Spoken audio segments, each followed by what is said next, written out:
Hello there, and welcome to Reach for Power, where we take a closer look at the power itself and the strategies to build it. I am your host, Monika Kruk, and in today's episode, we will focus on building your virtual presence. What I have in stock for you today is effectively a cheat sheet or a checklist that you can use when you will be preparing for your next big online presentation or an important meeting. I will be calling out certain dimensions or elements which are worthwhile to be checked beforehand or prepared in advance before you start your session. Appearance. It sounds basic, but you would be surprised how often we actually forget about making sure that it looks okay and fits the situation. I do not mean that you have to have your black tie apparel ready or your evening dress ready whenever you are calling into your Zoom-in call. However, making sure that the way how you are dressed fits the situation, fits the context, and fits the group with which you are interacting is quite essential. You might remember the old saying, dress not for the job you have, but for the job you want. In other words, first impression counts. Let me share with you a short anecdote here. When I was recruiting to one of the executive programs, I found an interesting instruction online how to prepare to record your interview. Apart from basic instructions like making sure that your face is fully visible or taking care of the background, I also found a very curious instruction. Please remember to wear your pants. And I couldn't help but think to myself back then, I really wonder what the recruiters must have seen that sparkled that specific comment. Background. Effectively, the key element to keep in mind here is to make sure that the background is neutral and not distracting, so that environment works well for you and makes you the centerpiece of your video screen or your video window. The background might come across as a bit of a distraction, where, for example, you have a lot of colorful elements behind you, or where you have something which might cause your viewers to be curious what is there, and they would, instead of focusing on you and your content, be trying to figure out what is lurking behind your back. If you do not have access to a quiet space to be present in your session, you might consider using the background, which is an automated option in many of the programs currently used like Google Meets or Zoom. You might choose either a ready photograph or simply to blur the environment behind you. Prior to recording, if you decide to showcase your real life environment, it might be a good idea to check closely what elements are actually visible behind you. I can tell you a lot of curious stories on what sort of artifacts can actually be spotted in terms of different meetings that I attended. And let me put it like that, some of those you definitely do not want to make public. Light. Like in any element related to photography or movies, light is your additional actor in this particular scene. Meaning, if it is too bright, you will come with a strong contrast versus your surroundings. On the other hand, if it is too dark, it makes harder for the people on the other end of the line to see your facial expressions and actually to follow your speech. Secondly, when recording a video, try to get the camera at your eyes height to avoid the impression that you are looking down at your audience. Light might actually help with making sure that you are well leveled vis-a-vis the camera angle. And also check whether the lighting itself it's not coming from above rather from the front. Why? Because if it comes from above, it will focus viewers' attention at the top of your head instead of your face. And this is not something that we would want. In terms of other minor details relating to the overall setup and the lighting, you might consider that reflection in your eyeglasses might also come as a distraction and might make it a bit harder to keep an eye contact with you. It is a minor point, but easily addressable. If you choose the right angle of positioning of your camera or your laptop, you might actually be able to avoid it. Slowly but surely, we are entering the realm of your posture and your overall behavior.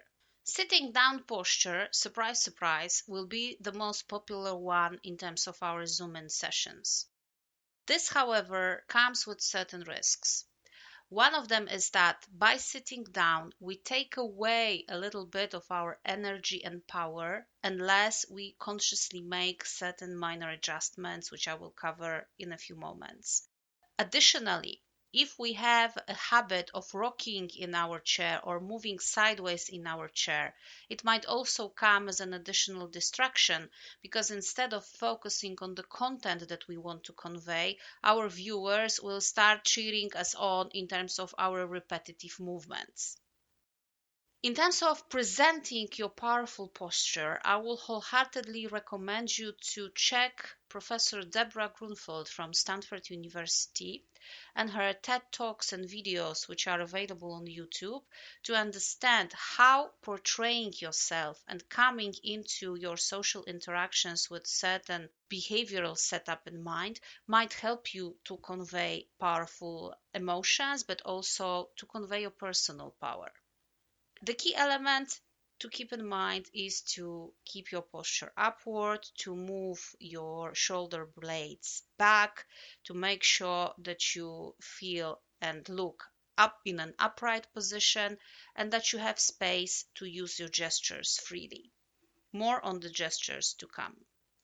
In terms of your voice and overall emotions, at times you might feel tempted to speak too fast or most like to accentuate the fact that you know what you're talking about, that you're competent, and you want to portray that competence through overflowing your listeners with a lot of information in one go.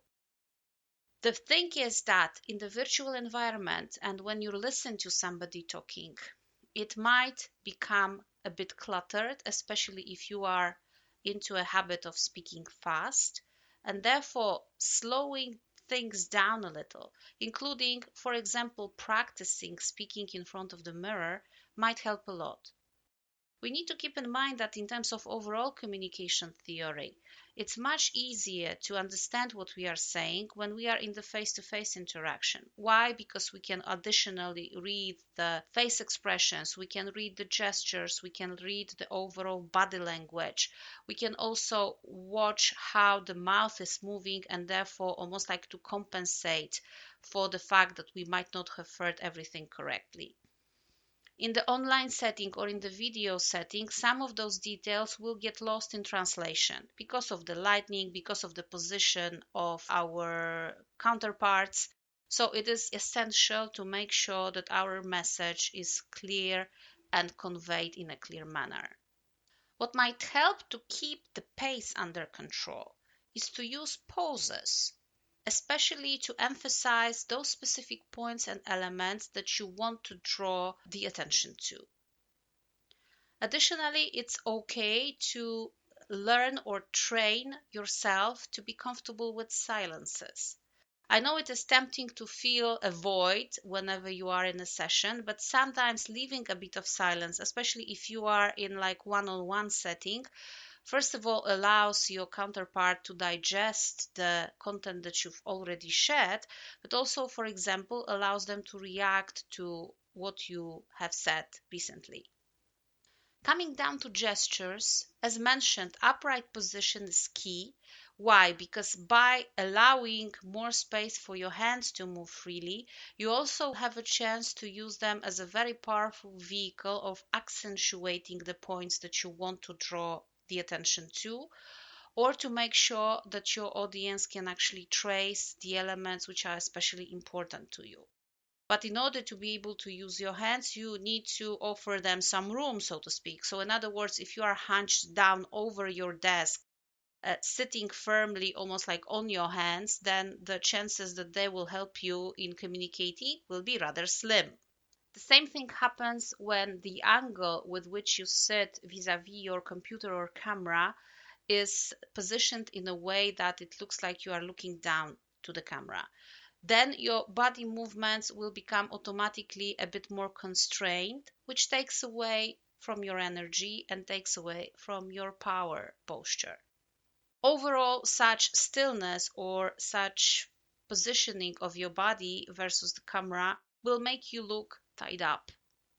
Last but not least, the question of eye contact. This is probably one of the key elements, especially in the setting where you do not see your counterpart in real life. We all feel tempted to gaze at different elements on our screen. We might have different pop-ups right front and center. We might also feel tempted to look at our own little icon in the corner there.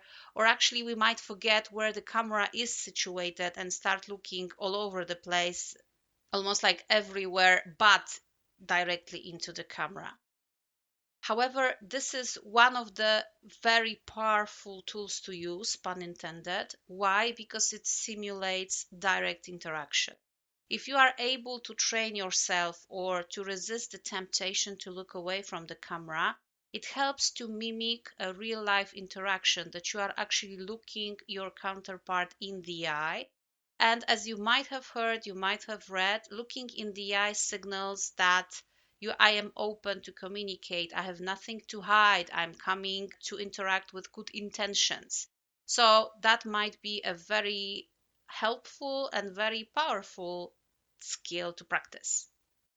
To sum up the key points from today's episode.